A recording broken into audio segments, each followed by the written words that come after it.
You see things that other people don't see, and it makes you nervous. If your hands would stop shaking, you'd wipe the cold sweat off your brow. It's hard for you to think,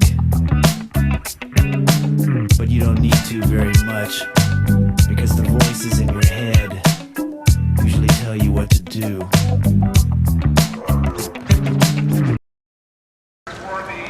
Hey folks, Uncle Jay, I'm here with Dave. David. Yeah. David, how you doing, Dave? Good, how you doing? You local Madison folk? Yeah. So, I threw out a couple topics, right? I threw out Iraq, impeachment, and Libya, but you went for 9/11. Yeah. Are you a truther? Yeah. Right on. This is a fun one. Let's go. All right. So there was a government conspiracy to crash the planes into the towers. I wouldn't say government because that makes it look larger than it actually is. It's more of a cabal of yeah, and it kind of does run through the Now, the problem I have overall, first of all, it's physically unlikely that you could hide that much explosives and get them placed in the buildings in the first place.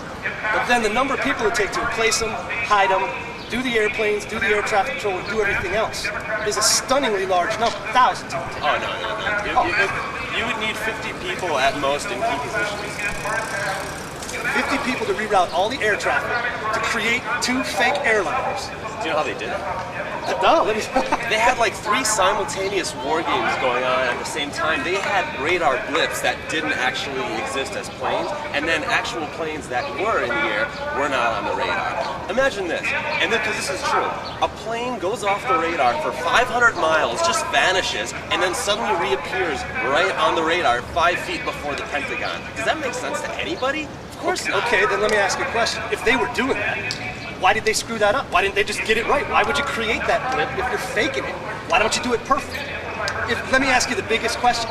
If the whole thing is that Building 7 went down, right, and that proves the whole thing, then why'd they drop the next thing?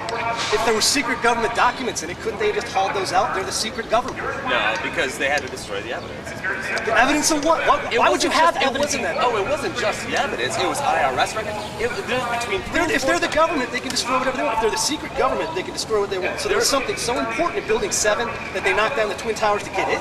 Well, yeah, part of it. There was gold underneath the towers, but there are also between 3,000 and 4,000 documents pertaining to ongoing Wall Street investigations in Building 7. That's a lot of documents. And that was the only place those documents existed in this age of digital backup of everything on Earth. The only place those documents were was Building 7. They did their homework. Come on! That's idiotic to even think about. Do you know where it is now? Do you know where those documents are now? What documents, dude? Let's think about IRS documents pertaining to okay, if the IRS does a document that does an investigation right now, it's done on a computer.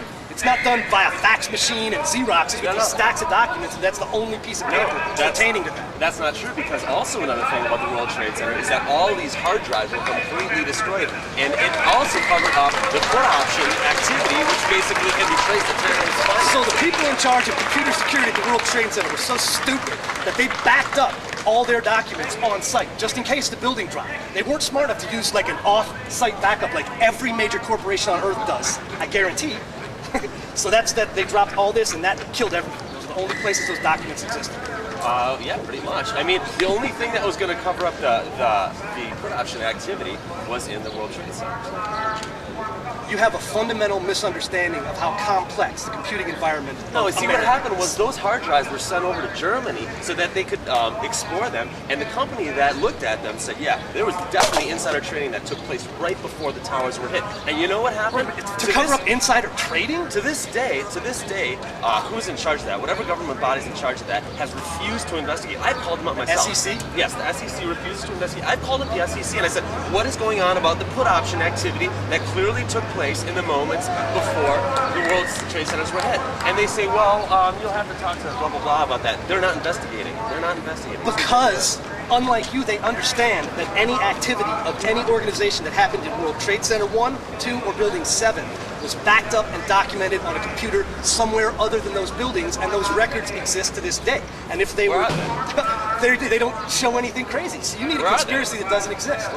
Dude, you're talking, where are what? These records of the these records that you made up. I mean, if there was anything there, why wouldn't they? By the way, since we're on the topic, how do you explain the put option activity? I don't. It's nothing I'm even vaguely interested in, because I understand that those records, had they proven anything, existed elsewhere and could be investigated. The fact that they're not means there was nothing there, or they bought them up. You know, you can always have that. If the 9/11 Commission report clearly says that there was put option activity, but they covered that one up so much. They say, well, it was an index that was so large that it couldn't possibly mean anything. So the idea that this was built around covering up some insider trading, that's where we end up. So much more than that. That's part of Why? it. That's like one of 50 reasons that they did not, that they pulled off 9/11. Hold on, I'm having. There's so many reasons. Some oxygen. There's a million reasons. For 9/11, I think that 9/11 was an inside job, and yeah, the put option activity was just one of many. One of many. Come on, there's so many reasons. Dude, I mean, how do you explain Dick Cheney and Donald Rumsfeld and Wolfowitz's PNAC, the Project for a New American Century, in which they say that we have to attack Iraq and then we have to basically cut a swath eastward after attacking Iran and Syria, essentially camping outside of North Korea and China. They wrote this in the Project for a New American Century, and they said, well, how are we going to get the American people behind such a plan? And they said it would take a catastrophic and cataclysmic event, like a new Pearl Harbor, to pull this thing off, to get the American people behind us. Whoa, lo and behold, less than a year later, 9/11 happens. Again, that's just like one of 8 million different pieces of evidence. I just got one thing to point out: the American people don't have that long of a attention span. Yeah. So yeah, we're kind of getting micro. For this operation to happen, as far as like going to Syria, Iraq, Iran, to camp outside of China, that'd be a lot of 9/11s. We need at least. You consider yourself to be invisible, and it's true in a way, because everybody can see right through you. Other people can even read your thoughts, although they'll never let you know it for sure. But when you leave the room, everyone discusses you and has a good laugh. You used to have some friends, but they don't come around much anymore. Probably because it's hard for them to keep a straight face in your presence.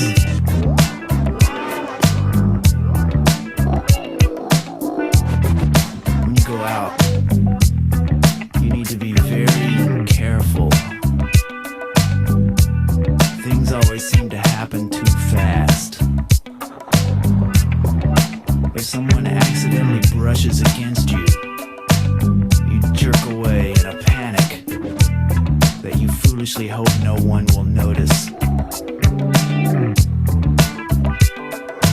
you go into a place of business and see a security camera, you try to beam pleasant, innocuous thoughts at it. You make a feeble attempt to be nonchalant until you are out of its range. If you see a book or magazine, it usually has a picture of yourself on the cover, one taken by such a camera. These pictures are skillfully retouched to look like someone else in order to mock you.